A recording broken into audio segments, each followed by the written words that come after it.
Probably one of the most chill days.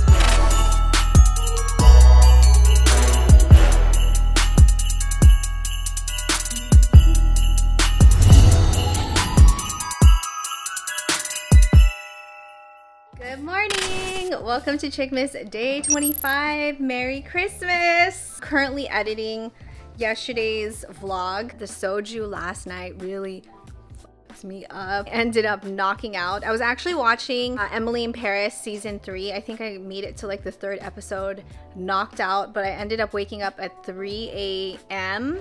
I couldn't fall asleep until 5:30. And the ramen we ate last night, my tummy was just not happy. I had trouble falling back asleep. We're good. I'm actually hungry now. So we're gonna have brunch. I don't think we're going out today, although the weather is going to be beautiful here in Southern California. Alexa, what's the temperature today? Right now, it's 74 degrees Fahrenheit.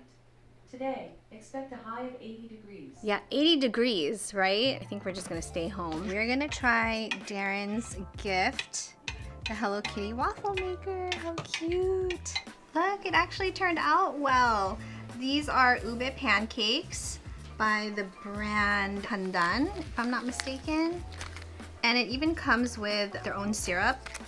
And it shaped Hello Kitty's face perfectly. But we didn't have enough of the mix because Jonathan already made some, and then we just wanted to try the waffle maker. Maple syrup. A little bit of Ready Whip. Yep, I know. We're covering her face, but that's okay. And that's today's brunch. Probably one of the most chill days. I did nothing. If I sound like this, it's because I fell asleep for like 5.5, almost 6 hours. That was pretty much Christmas Day today. It's already 10:30 at night. Remember the other day I was talking about how this year's Chickmas was definitely a lot more editing, and that was due to myself because I just wanted to do a little bit more for each of the vlogs. Well, it was also due to this other specific thing with this new vlog camera that I'm using. I decided to sell the Sony a6400, which I absolutely love that camera. It takes beautiful video and photos. The only thing I would say about the 6400 and a lot of the Sony A cameras, they don't have in-body image stabilization, which has always kind of bothered me unless you get a lens that has the stabilization, which that can cost a pretty penny.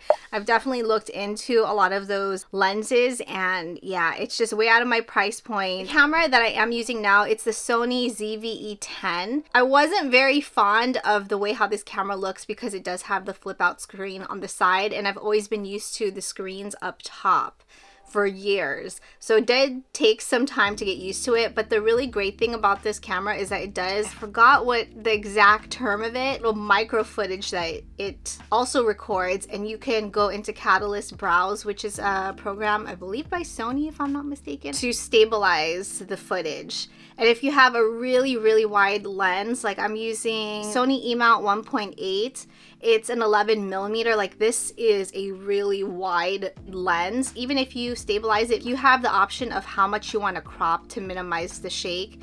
It's hardly noticeable. I'll show you really quickly some footage. In this program, you can actually go to stabilize, choose how much you want to actually crop. I watched so many YouTube tutorials on this.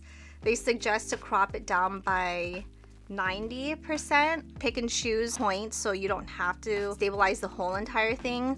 I'll just rename the file. There we go. So you're gonna export it. And the only bad thing about this, the free program, is that you can only stabilize one video clip at a time. This camera also does have the option for stabilization, the in-body stabilization. I forgot exactly what it's called, but it crops in really bad. So even if I'm using this wide angle lens, it crops in so it's more just like my face and not also the background. Plus it also did have some warping on the edges, which I wasn't really a fan of. So it's definitely a trade-off. It's an extra step Ooh, I like the way how it stabilizes everything, but it's just a lot more time consuming. So that's just something to keep in mind. The great thing about this lens is that it's really lightweight. It's a really small lens. Normally this is always in my backpack. It's the Sigma 16mm 1.4. It gives a creamy bokeh background. It's just that it's a very heavy lens and it is pretty big. Do use this one as well, maybe for like b-roll, or depending on which store I'm in, if I really want the background to be a lot more defocused for the privacy of other people. The lens I'm currently using right now is 1.8, so it's just that small little fraction where it's not as defocused, but the wide angle is, I just love it. I love that look of it because you definitely get to see more of the scenery. Here's the footage side by side, the raw footage, and then stabilized with Catalyst Browse.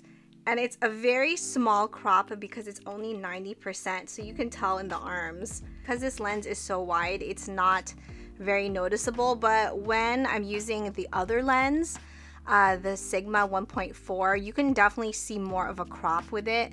But you see how this one, it's definitely shaking more, and this one is pretty much steady, right? Or not as wobbly. It definitely minimizes that shake, and it's a wonderful free program, which I forgot to add, by the way.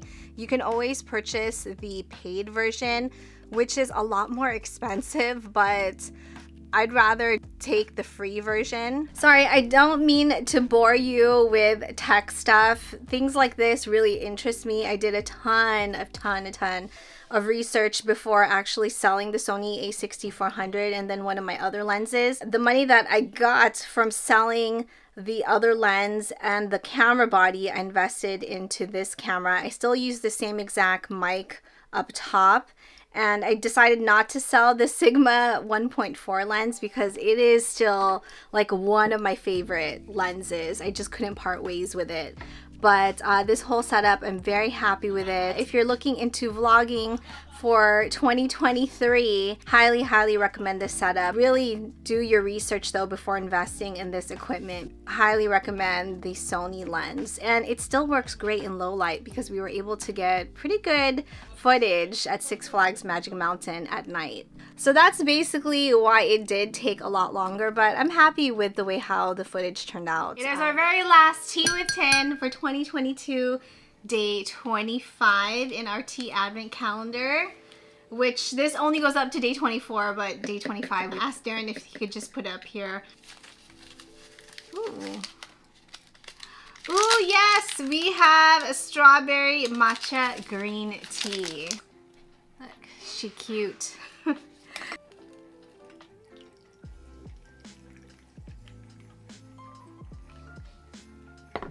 And I don't believe there's a day 25 in the Hello Kitty and Friends advent calendar. I think it's only 24 days, so we have no gummies this evening. To piggyback off of what I was talking about earlier about the camera, running it through Catalyst Browse, there's a certain setting, I think it's 1/200 if I'm not mistaken. I'm gonna link the guy who I watched on YouTube. Like, he is excellent with camera reviews. That's basically what his channel is all about. And I watched a video on all the settings in order to run it through Catalyst Browse, because you can't just take the footage if it's on a certain setting and then expect it to stabilize. It has to be set a certain way. Before I even hit record, kind of quickly check and make sure it's set to the right setting. Just a little heads up, but again, I still think it is worth all the extra trouble. So while we're having tea time, I just thought I would quickly share with you my small little K-pop collection.